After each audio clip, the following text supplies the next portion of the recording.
Buenas tardes, bienvenidos a esta cuarta clase de este curso bíblico que estamos comenzando. Quiero contarte y decirte que aquí de este lado nosotros estamos haciendo todo lo posible con lo poco que tenemos para que esto salga lo mejor, de mejor calidad y para instruirte a vos. También te pedimos que te suscribas, eso va a ayudar a crecer al canal y también nos va a ayudar a expandir la palabra de Dios. No solo a vos que congregás en esta iglesia, no solo a vos que sos parte del alumnado virtual, sino también a todos aquellos que un día sin querer o por casualidad o porque Dios lo permita puedan abrir este canal de YouTube y puedan ver y escuchar esta enseñanza de la palabra de Dios.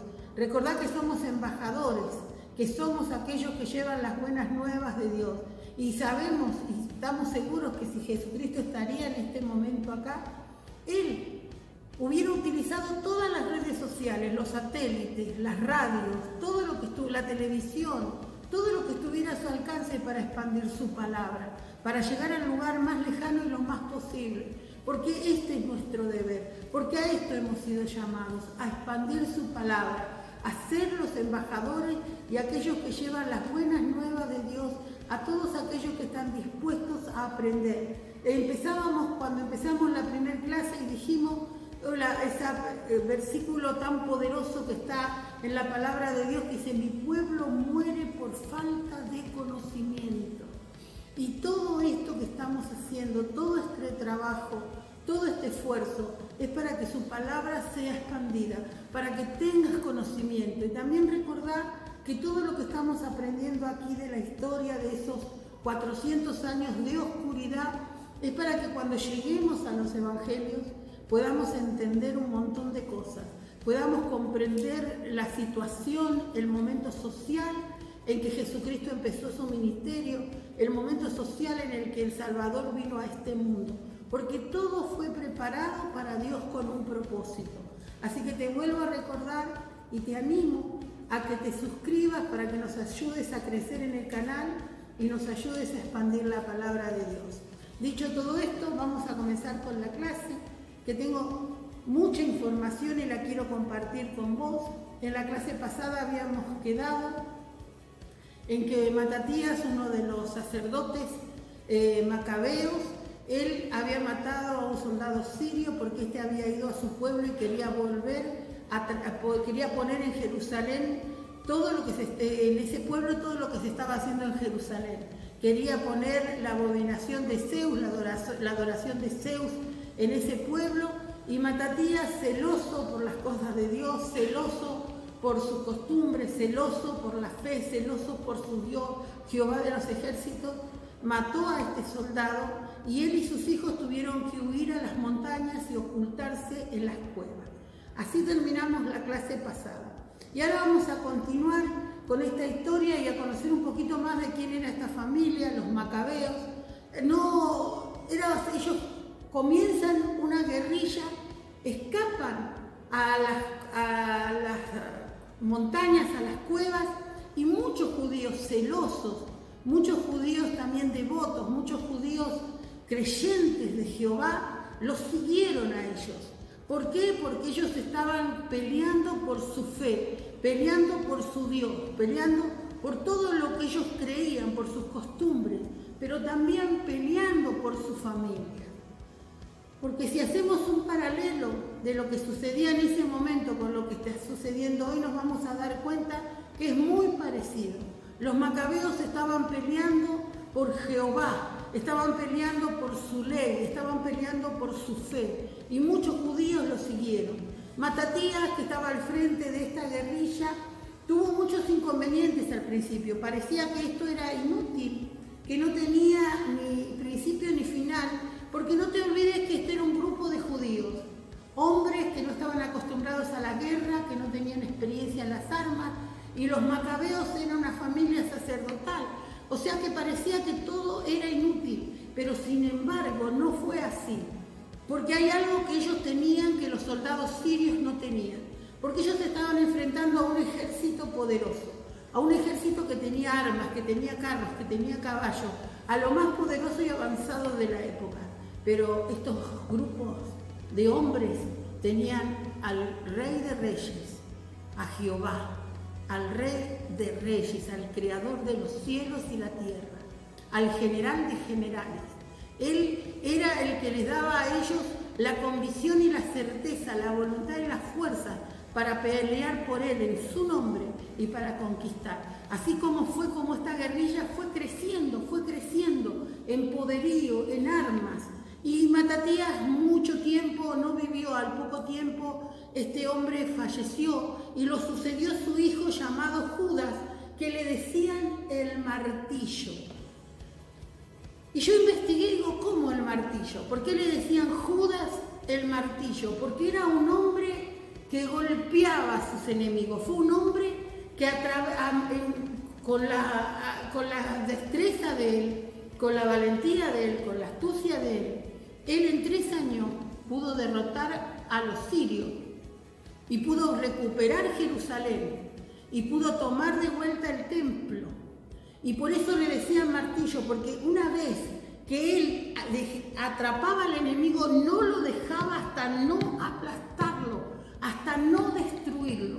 Por eso el apodo de Judas el martillo, ¿no? Y esto lo llevó a que este varón pudiera conquistar Jerusalén y desterrar el paganismo de la ciudad y volver a restituir el templo de Dios. Imagínate vos que estos hombres inspirados por una fe inquebrantable en su Dios, con una fe tremenda, nadie pudo quebrantar su pasión, su amor, su obediencia por Dios, nadie pudo hacerlo. Estos hombres que quisieron traer costumbres paganas y quisieron traer costumbres e incienso extraño al templo de Dios, no pudieron quebrantar la voluntad ni la fe de estos hombres. Qué importante sería que en estos tiempos nosotros también tengamos esa fe inquebrantable para defender con las armas que Dios nos ha dado, con la pasión, a defender a nuestro Dios, defender nuestras leyes, defender en lo que creemos. Como estos hombres, podríamos nosotros convertirnos en estos macabeos que salieron a pelear inquebrantablemente con una fe tremenda y que en 3 años pudieron sacar el paganismo de la ciudad de Jerusalén y restituir el templo. Y volvieron a dedicar el templo.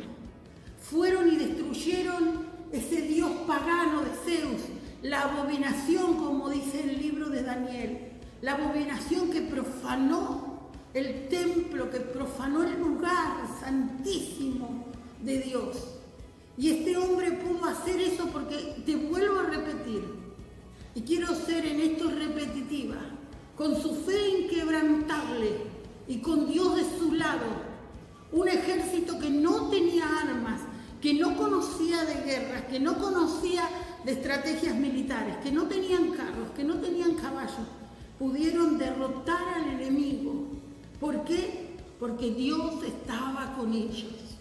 Esto es una enseñanza tremenda para nosotros, porque miles de años después la historia se vuelve a repetir. El pueblo de Dios es atacado con todas las costumbres helenistas, con dioses paganos, con idolatría, queriendo seducir y encantar a nuestros hijos y sacarlos de la bendición y del propósito de Dios. Y a partir de ese momento, este varón instituyó de vuelta los cultos, dice que fue al templo, limpiaron todo y volvieron a poner todos los muebles nuevos y hacer todos los utensilios de oro. Y a partir de ese momento se empezó a celebrar una fiesta, la fiesta de la dedicación.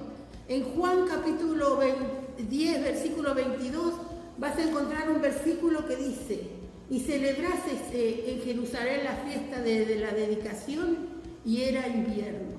En ese momento es donde Jesucristo fue en esa época. Pero yo quiero hablarte un poquito de esta fiesta, la fiesta de la dedicación, porque empecé a investigar y esta fiesta se empezó a partir de ahí a festejar hasta el día de hoy. hasta el día de hoy se festejan estas fiestas solemnes, que también se llama la fiesta de la luz. Y yo quiero contarte por qué. Esta fiesta se conmemora porque este varón macabeo, este Judas Martillo Macabeo, instituyó nuevamente el templo y lo consagró el altar y sacó a este profanador Antíoco Estefanes, que a siglos antes había puesto toda esa abominación dentro del templo de Dios y había vuelto a instalar los cultos y la adoración a Dios. Pero cuando empecé a investigar de esta ceremonia, que también se llama la ceremonia de la luz. ¿Por qué se llama la ceremonia de la luz? Porque cuenta la historia secular, que cuando fueron a limpiar el templo y fueron a consagrarlo nuevamente, cuando llegó en el momento de tener que prender el candelabro, lo tenían que hacer con aceite consagrado. Pero resulta que no había aceite consagrado en toda Jerusalén, porque los soldados sirios no solo habían quemado todas las escrituras que habían encontrado, sino que se habían deshacido y deshecho de todo. Y el candelabro representaba la continua presencia de Dios. El candelabro tenía que estar prendido las 24 horas del día. Había alguien que se dedicaba a cuidar que no le faltara el aceite, pero no era cualquier aceite, era un aceite que era consagrado por los sacerdotes. Y dice que ahí empezaron a desesperarse porque no había en ningún rincón de Jerusalén aceite para prender el candelabro. Y dice que de repente lo milagroso de esta fiesta se hizo cuando dice que uno de los sacerdotes, pidiéndole a Dios un milagro, encuentra una vasija que había quedado escondida con aceite consagrado y pudieron prender nuevamente el candelabro y la presencia de Dios continua en la purificación y en la restauración del templo.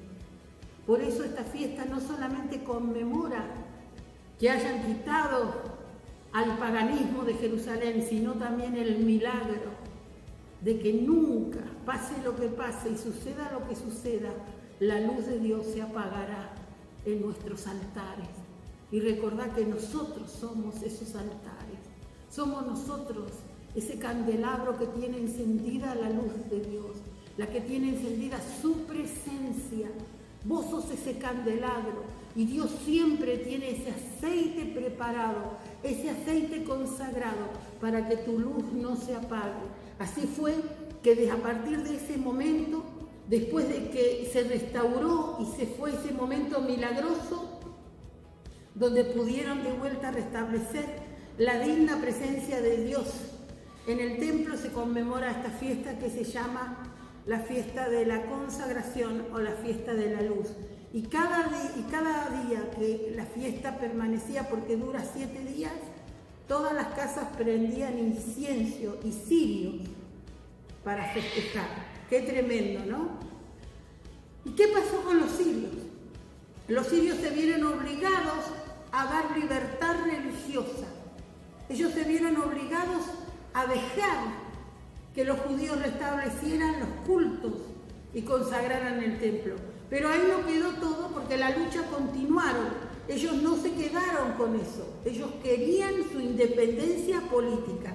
Y así fue que Judas Martillo, que empezó y tuvo el triunfo de sacar el paganismo de Jerusalén, esta libertad política y esta independencia de los sirios, lo consiguió en el año 142 a.C., su hermano y sucesor Simón Macabeo. Simón Macabeo logró lo que su hermano no pudo lograr, ¿no? La independencia política, deshacerse del dominio sirio sobre Jerusalén. Y en el mes de septiembre de este año, el rey Demetrio, que era un seleucida griego, a través de un decreto en una tabla de bronce, como era la costumbre griega, proclama a este hombre, Simón, como sumo sacerdote y rey de Jerusalén. Lo contó entre sus amigos y lo llenó de honores. Eso hizo que todos los sacerdotes, o sea, la asamblea que constituía a los sacerdotes, más el pueblo, aceptara que Simón Macabeo sea llevado al cargo de sumo sacerdote y declarado rey de Jerusalén. Y ahí yo quiero que hagamos una pequeña pausa, porque quiero contarte un poquito cómo estos hombres, ¿no?, llegaron a ser sumos sacerdotes. Cuenta la historia, si nos vamos a un poquito más atrás, al libro de Números, capítulo 25, que estaban en el desierto, estaba Moisés, y el capítulo 25 del libro de Números cuenta, y te lo voy a leer. Moraba Israel en Sitín, y el pueblo empezó a fornicar con las hijas de Moab, las cuales invitaban al pueblo a los sacrificios de sus dioses, y el pueblo comió y se inclinó a sus dioses. Entonces vio Fines, hijo de Elear, hijo del sacerdote Aarón, y se levantó de en medio de la congregación y tomó una lanza en la mano y fue tras el varón de Israel a la tienda y los alcanzó a ambos, al varón de Israel y a la mujer, y los mató por su vientre, y ahí cesó la mortandad de los hijos de Israel.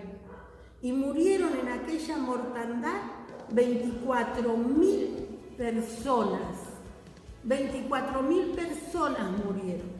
¿Por qué? Porque el pueblo de Dios había ido contra la ley de Jehová, que había instituido que ningún varón israelita podía casarse con mujer extranjera.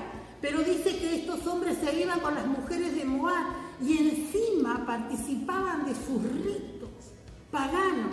Entonces Dios manda a Moisés, vos leelo todo el capítulo en tu casa detenidamente, manda a Moisés a que los mate. Y de repente aparece este hombre con una mujer moabita sin vergüenza, con todo descaro, a presentarse delante de Moisés. Indignado, el sacerdote Fines se levanta, agarra la espada y este hombre huye con la mujer y él los alcanza en su tienda y los traspasa con la espada. ¿Por qué? Porque él era un hombre celoso de las cosas de Dios. Era celoso y le indignó la desvergüenza y la descarez de este hombre, que aún conociendo la ley de Dios no le importó, y aún estando presente Moisés y aún estando los sacerdotes, él se presentó con esta moabita. ¿Y qué pasó ahí? Que Dios llamó a Moisés y le dijo: Fines, hijo de Elear, hijo de del sacerdote Aarón, ha hecho apartar de mí furor de los hijos de Israel, llevado de celo de entre ellos, por lo cual yo no he consumido en mí. Por tanto, diles: he aquí, yo establezco mi pacto de paz con él, y tendrá él y su descendencia después de él el pacto del sacerdocio perpetuo, por lo cual tuvo celo por Dios e hizo expiación por los hijos de Israel. De este pasaje se tomaban los macabeos para exigir el cargo de sumo sacerdote. ¿Por qué? Porque los macabeos sí, ellos venían de una descendencia sacerdotal, pero nunca llegaron a tener el puesto de sumo sacerdote, porque ese puesto era de los descendientes de Aarón. Y Dios toma en este pasaje del número 25 de Números a Fines, por cuanto Dios vio con qué celo él defendió la ley de Dios. Y hizo pacto con Fines y dijo que perpetuamente él y su descendencia serían sumos sacerdotes. O sea, no había lugar para los macabeos ahí, porque era la descendencia de ellos la que siempre perduraría eternamente con el sacerdocio, con el cargo de sumo sacerdote. Pero después no solo ahí, sino que si vamos al libro de Primera de Reyes vamos a encontrar que cuando Salomón toma el gobierno, cuando Salomón toma el poder y sucede a su padre, él decreta que Sadoc va a ser sumo sacerdote y su descendencia. Por eso es que cuando los macabeos toman este deseo, este celo de defenderse contra el paganismo y contra las costumbres helénicas, ellos se sentían con el derecho de tener ese cargo que siempre anhelaron, pero que nunca pudieron tener, el de sumo sacerdote. Y empezó con esta guerrilla Matatías, su padre, después la siguió Judas y después la siguió Simón. Y cuando Simón llegó a conquistar el poder político y a deshacerse del dominio sirio, este rey Demetrio, griego, que también era seleucita, lo declara sumo sacerdote. ¡Qué tremendo! Lo declara sumo sacerdote y lo presenta como uno de sus mejores amigos y también le dice, y lo llena de honores. Eso hace que el pueblo vea que el rey Demetrio estaba a favor de Simón Macabeo y entonces ellos aceptan este cargo de sumo sacerdote que el rey Demetrio les da, pero del cual ellos no eran linaje escogido, del cual ellos no tenían derecho, pero ellos se sentían con derecho, porque tenían el ejemplo del sacerdote Files, que Dios hace pacto perpetuo con él por el celo que él tuvo hacia la obediencia a Dios. Entonces Simón reclama ese cargo de sumo sacerdote que en realidad era lo que toda la familia macabea quería, era por lo que peleaban, por un cargo político, y es ahí donde Simón lo logra este cargo de sumo sacerdote y también el cargo de rey. Pero, como Simón sabía que muchos judíos le mostrarían sonrisa, pero no estarían de acuerdo, sabiendo de qué linaje venía y sabiendo cuál era el linaje que realmente le correspondía a ese cargo de sumo sacerdote, él se declara etnarcas, que significa gobernador provincial, para no herir la susceptibilidad de algunos judíos que dirían, ¿cómo? Este es sumo sacerdote que no le corresponde y encima se declara rey. Así que él impone a partir de ese momento la dinastía Asmonea y la dinastía de los macabeos. ¡Qué tremendo! Ellos logran, después de siglos y siglos de solamente ser parte de un grupo sacerdotal, tomar ese cargo que tanto la familia añoraba, el cargo de sumo sacerdote y de rey de Jerusalén. Pero no todo el mundo estaba de acuerdo con que los asmoneos usurparan tanto el poder religioso como el político. Muchos historiadores opinan, ¿no? Y esto me llamó mucho la atención porque yo en una época, cuando fui profesora del Instituto Bíblico, me dieron la materia para enseñar evidencias cristianas, que se trata de esta materia de revalizar toda la evidencia que realmente dice que la Biblia es genuina. Y ahí es donde yo emprendí de las cuevas de Qumran, donde se encontraron y donde hubo hallazgos de muchos pergaminos y de muchos escritos, y de donde también se sabía que un grupo de sacerdotes había emigrado a esas cuevas, se habían hecho como, para darle una idea, tipo monjes que no tenían contacto con el pueblo ni con ninguna persona, y ellos tenían ahí su comunidad cerrada, donde ellos se dedicaban a escribir y transcribir la palabra de Dios. Eran tan estrictos con eso, que cada vez que iban a escribir la palabra Jehová, se bañaban. Antes de escribir la palabra Yahvé, porque en ese momento, disculpen, no estaba el vocablo Jehová, sino Yahvé, ellos iban, se bañaban, se purificaban y venían y escribían la palabra Yahvé. Por eso es que todos los descubrimientos que se encontraron en las cuevas de Qumran son admitidas y son veredictas para todo el mundo, para todos los teólogos. ¿Por qué? Por la consagración de estos sacerdotes. Y se cree que fue en este momento donde un grupo de sacerdotes muy cerrados, muy ortodoxos, muy religiosos, que no estaban de acuerdo con que este varón macabeo sea sumo sacerdote porque no venía del linaje el cual Dios había instituido, ni del linaje el cual el rey Salomón había instituido, que era de Aarón o era del sacerdote Sadoc. Y ellos emigran a estas cuevas y ahí hacen y forman su propia comunidad.